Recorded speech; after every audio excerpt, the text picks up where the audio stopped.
Okay, so right now I'm going to be giving a little bit of an introduction to Island Story because we are doing year 2 Island Story, which means we are not starting at the beginning of this book. So last year you might have read some of the stories in here, or maybe you didn't, like us. We didn't, did we? Or we didn't read that part last year. But I'm going to give you a little refresher, like a quick zoom over, like a jet.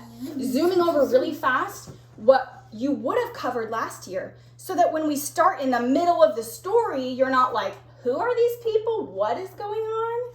That's confusing to start in the middle of a story, huh? So that is what I am giving you today. So the book is called An Island Story. And what do you suppose it might be about, judging by the title? An island, of course. Okay, so, oops, I didn't put my map up here. Let me grab this. I was born in 250. You were born in 250? Yeah. I was born in no. 100 and I don't 100 think 250. 100 and We'll see if my map stays here for me. I want it to stay. This is a wrinkly little map of the world. Okay, so the first thing I want to do is help you guys know where this island is. Oh. So, have you seen a world map like this before? I have one at my So- home, and it's not wrinkly. Okay, well, let's talk about this. So the world is divided into 7 big parts. We call them continents. We have North America. If you know them, you can say it with me. South America, Africa, Asia. Oops, I'm losing this guy. Europe, Australia, and Antarctica. My favorite is Europe because it's next to it. Okay, we're gonna pause. We're gonna pause on the comments, okay, until I'm done with this. It should be about 15 minutes, okay? We have some coming. Okay, so our island is in the continent of Europe. Zoop! We're gonna zoom in right here on Europe, and I'm gonna help you find our island. I'm gonna actually show you a picture. This is a picture of Europe zoomed in. Okay, do you see this? Yeah. Yeah. This is this same part of the map. Do you see this? Yeah. Okay, you see this big part that comes down like that and a big part in the middle? That's what you see here, the part that comes down and the middle. So our island that we're talking about is just off the coast Is that of, Ukraine? I believe so. All right, go have a seat.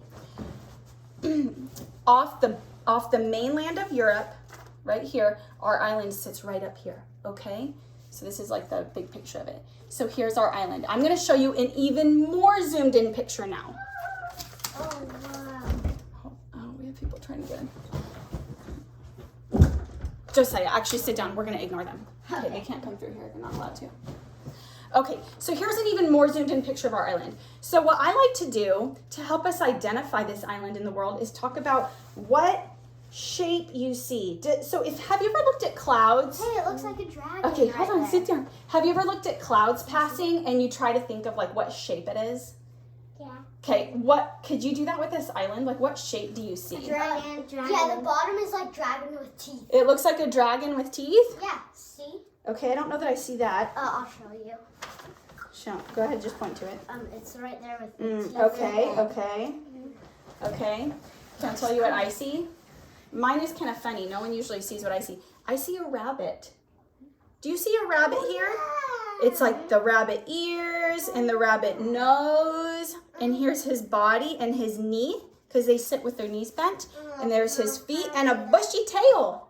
I don't Do you see that? No, okay. Well, Oh, yeah, look. This now I actually see it. yes. Yeah. All right, so go ahead and have a seat. I don't see So it now, if you have kind of an idea in your head of what the island looks like, then when you look at a big map of the world, you could say, okay, I know it's in Europe, boom, right in the middle, and it's the island that looks like a bunny or a dragon, and you can find it, okay? Oh, I also see an island that looks like a dinosaur.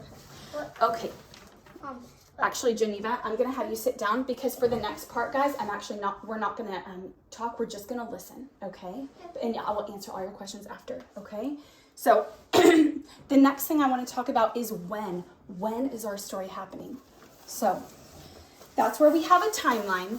I'm going to explain really briefly how this works. Time is traveling this way, okay? This is tomorrow and the next day and the next day. Okay, time is traveling that way.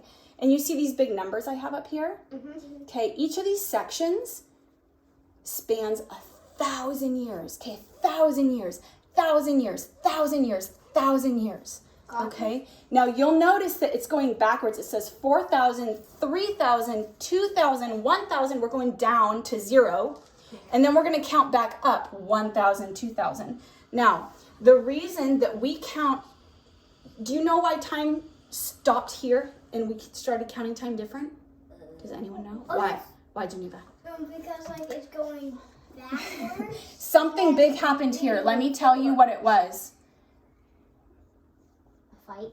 Jesus happened right here. Oh, died. Okay. Jesus was born and lived and died here. Okay, so that helps you kind of situate time a little bit. And let me tell you where we are. We're 1,000, 2,000, and 22 years after that. So we're kind of right here on the map.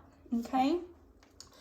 And our story begins a little bit before Jesus. So, on our island, before Jesus was born, there lived a group of people called the Celts. And they lived about 600 years before Jesus, and they were there, for, maybe 500 total years. So, they spanned about that much time, okay?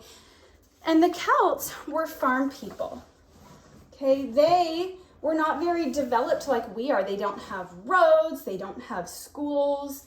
Great. They sit down. They made their own tools. They couldn't really be educated.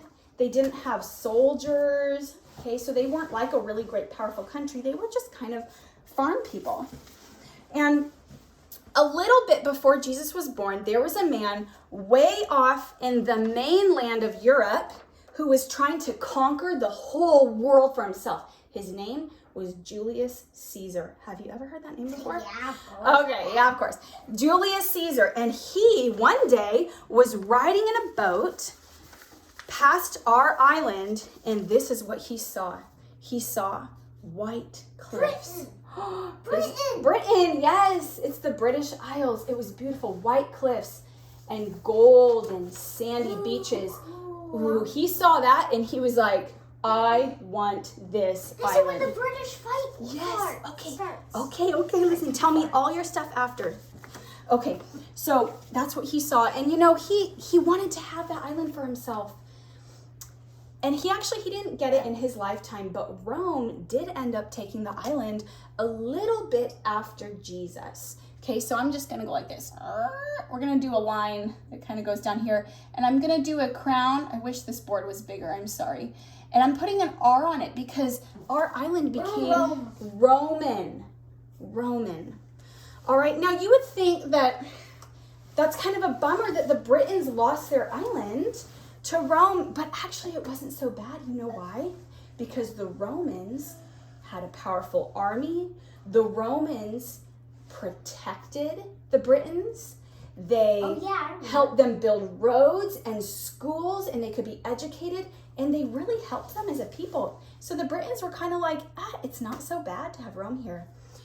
One of the most important things they did was build big walls. Okay, do you see this? Oh, I remember. This is another map of our island. Do you see the bunny, the face, and the ears at the top?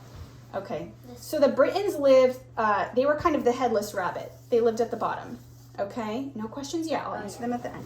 Okay, and something that the Romans did was help them build big walls here to protect them from the Picts and the Scots who wanted to come and take the island also.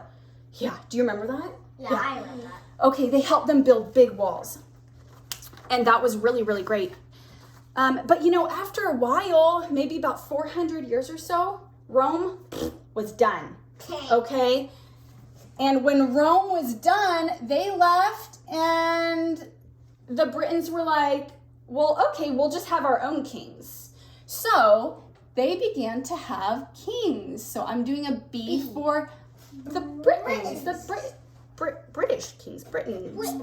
Okay, now here's the thing. Remember, Rome was like their protector, right? So as soon as Rome left, guess what the Picts and the Scots thought? Oh, we could knock down the walls and take Britain. Okay, so that is what they tried to do. They tried to knock down the walls and take Britain. And there was a British king at the time. His name was Vortigern. Can you say that? Vortigern. You might remember him. I think Voldemort. I remember that. He called across the ocean. You see our island here? He called across the ocean because he needed help to fight the Picts and the Scots. So he called across to some people, we might call them the Jutes, the Angles, or the Saxons. You might have heard Anglo-Saxon. Have you heard that term? No. Okay, you're doing a good job waiting on your questions. Okay, Anglo-Saxon or Angles or Saxons. Okay, you'll hear all those words a lot.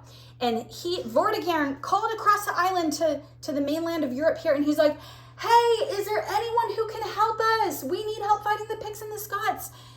And the Jutes and Angles and Saxons were like, what will you give us if we help you? And Vortigern said, land. I'll give you land. We have great, beautiful land. Okay, so they're like, all right. They hop in their boats. Broop, broop, broop. They come on over. They help them fight. But you know what? They didn't get on land. Well, actually what happened was they decided they wanted to be the kings and queens of that land now. The Angles and the Saxons wanted to take it. Oh my goodness, people are always wanting to take this island. So the Britons were like, no, go back. They tried to push them back. But instead of them, the Britons pushing the Angles and Saxons back, the Angles and Saxons pushed the Britons out. And the Britons forever lost the island.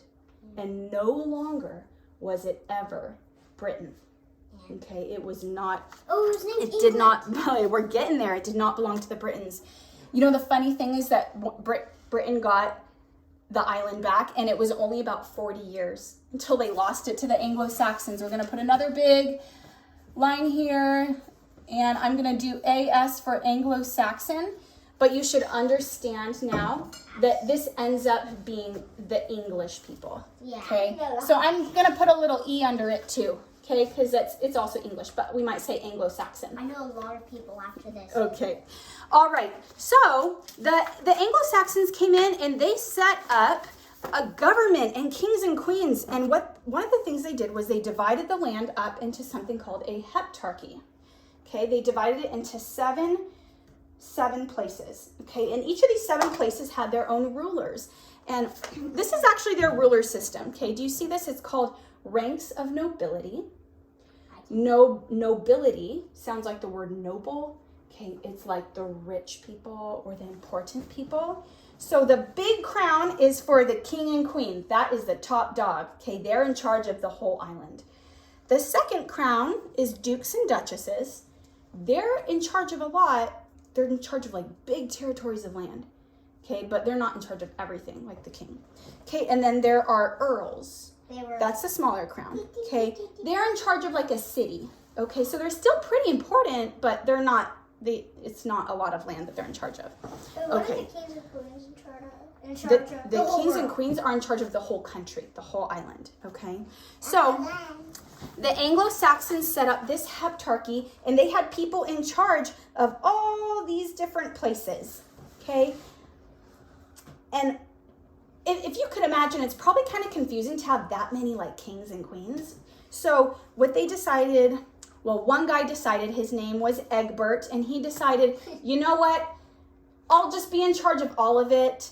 You can all kind of manage your own little land, but I'll kind of be the main guy in charge of all of it so that it's not so confusing. Is that the king? And now this guy, we're probably around here now, okay, that this is happening. And this guy was an Angle.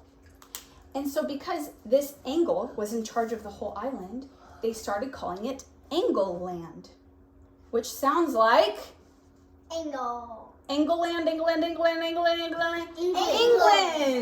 And so then the island began to be called what we might know, the country, know as today, England. You should say the country, not the island, because it was a part of the island. Okay, so that's a little bit before year 1000. Do you see how we've covered almost 1,000 years now? Okay, so the Anglo-Saxons are in charge of the land. We have English kings, and there's a new enemy in town, you guys. There's a new enemy in town called the Danes. And the Danes, they might go by some other names. They might go by the Northmen. Or the Vanes. Or the Vikings. Or the Vanes. Have you heard of Vikings? Yeah. I read They a lot about are the roughest, toughest customers, you guys. They are scary, scary guys. And the Vikings, they are tough customers. And the Vikings also wanted the land. Now, I want to show you where the Vikings, the Danes, we're going to call them the Danes for now, where they're from. So here was our picture of Europe. Okay. Stop that. Okay. I'm going to outline our island in red. You see our island there? Okay. And the Danes are over here in Norway, Sweden, and Denmark. And they want to come to the island and take it.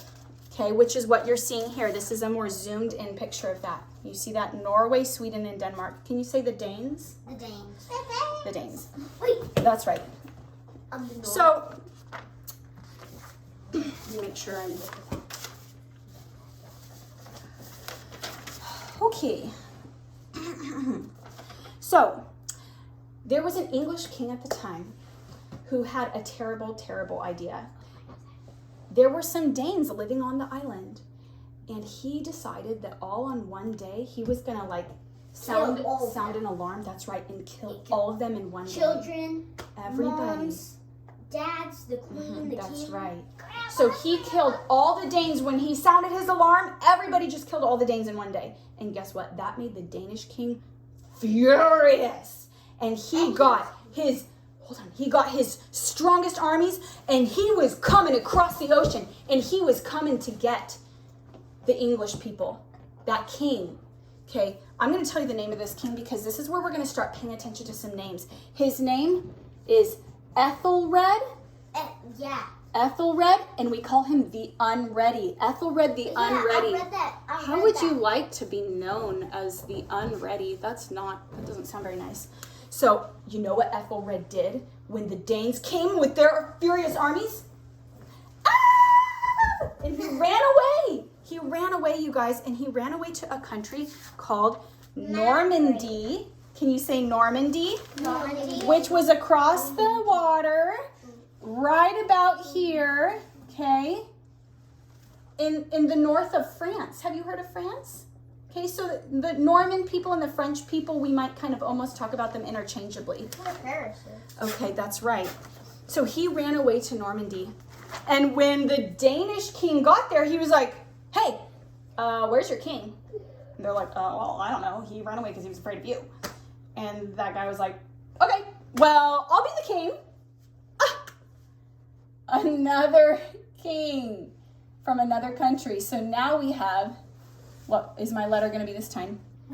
D for the Danish king. And there was actually a Danish king who you might know of. Do you remember reading in 50 Famous Stories about a King Canute? No.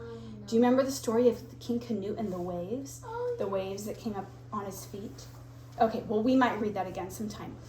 But he was a Danish king ruling on the island. Okay, so... Ethelred the Unready runs away to France. The Danish king is ruling now. Canute is ruling on the island.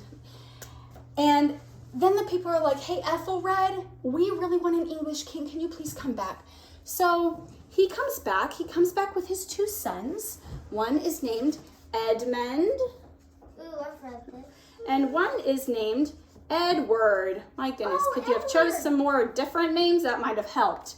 Okay, Edmund and Edward. And Ethelred had a guy who was an earl. Remember, an earl, he ruled a city. Earl Godwin. I'm going to write his name here. And he kind of helped Ethelred. He gave him advice. They were kind of like buddies, okay? All right, and Earl Godwin said, well, Ethelred, when you die, Edmund needs to be the king. So that's what happened. Ethelred died. Edmund became the king. And then we had not only one king, but two kings. We had a Danish king and an English king, or Anglo-Saxon. Okay, they had to share the crown. All right. Well, one day, eventually, Edmund dies too. I'm going to do black when they die. Wah, wah, wah. Okay, and now, who gets to be the king but Edward? Edward. Uh-oh, it's time to sit up. Sit up. We have about 5 minutes, okay? Edward, we call him the Confessor. Can you say Edward the Confessor? Edward the Confessor. Edward the Confessor. Edward the French. Now, there's one, the what? French fries. French fries. Well, actually, I'm glad you said French fries. You know why? Why? Because French is important right now. What? Listen, I'll tell you why French is important. Edward was a little boy when his dad ran away across the ocean to Normandy near France. He ran on the ocean? So he grew up with French fries. No. French people. Now, if you grew up your whole life, listen, think about this, you guys. Think about this, Josiah. If you grew up your whole life in one place, do you feel like that would be the place that felt like your home? No. If you your whole life, yes, that would feel like your home. So that was the problem with Edward the Confessor becoming the king, because he felt like France was his home. But now he's back in England and he doesn't feel like England is his home. So you know what he did? He just brought home to him. He brought people from Normandy and France to England. He said, well, I'll just bring all my friends over. And I won't just bring them over, but I'll give them the best jobs, and I'll give them money, and I'll treat them really well. How do you think that English people felt about that? What? You're bringing all these French people over, and you're not treating us as well as you're treating them. They're not even from here. They're from Normandy. Well, one day, a duke, that's a very important person, a duke from Normandy, Duke William, came to visit his great friend, Edward the Confessor, and they're walking along looking at the beautiful cliffs that we looked at before. Remember these beautiful cliffs? And Duke William from Normandy, he's not from England, he's from Normandy. And Duke William is like, I think I would like to be the king here when you're done.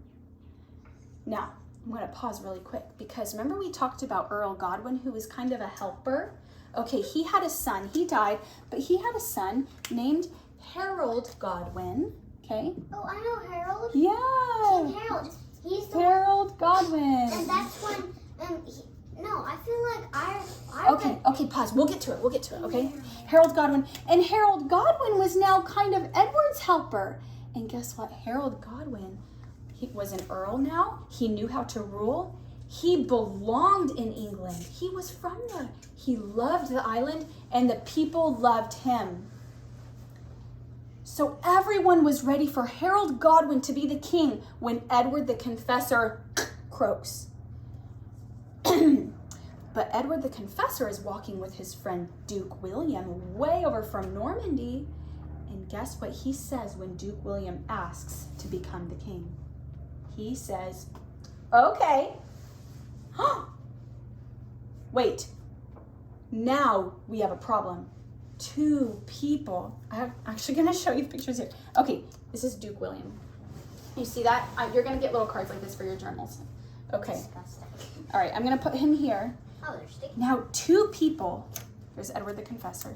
Sorry. Okay. Two people think that they're going to be the king He's a grandpa. after Grandpa? Edward the Confessor dies. Here's Harold the second. Okay. There's two heralds? Yeah, well, this is the Harold we're talking about, Harold Godwin. So we'll put him here. I'm going to actually move him here. Okay, that's this guy. Okay, Harold. Okay, and here's Duke William. Okay, now we have two people think that they're going to be the king when Edward dies. We have a problem, you guys. On the day that he dies, what in the world is going to happen? He's gonna kill.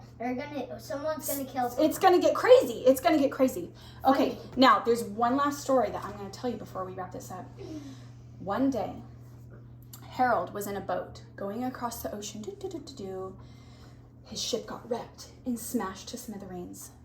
And when he was taken up on shore, he was found in Normandy. That's where Duke William is from. And guess what? He was taken prisoner and brought before none other than Duke William. Now, Duke William knew that Harold is the guy who might be a problem for him, who wants to take the throne too. And Duke William goes, "Oh, you're so cold. You need clothes. You need money. Oh, poor you. Well, I'll help you if you promise that I get to be the king." What do you think Harold should say? No. You know what he said? "Okay, just help me." What? Oh no, Harold. Oh no. So he also said he was going to help Duke William become the king. So, in the chapters right before where we're going to start, let me tell you what happened. Edward the Confessor died. Now, it took a long time for news to travel in that time, so Duke William doesn't know this yet. Edward dies. Harold is crowned. Yes! Yay! Now, what do you think Duke William is going to think when he hears that? Okay, that is where we are starting when we read Island Story this year. Okay? Turn this on.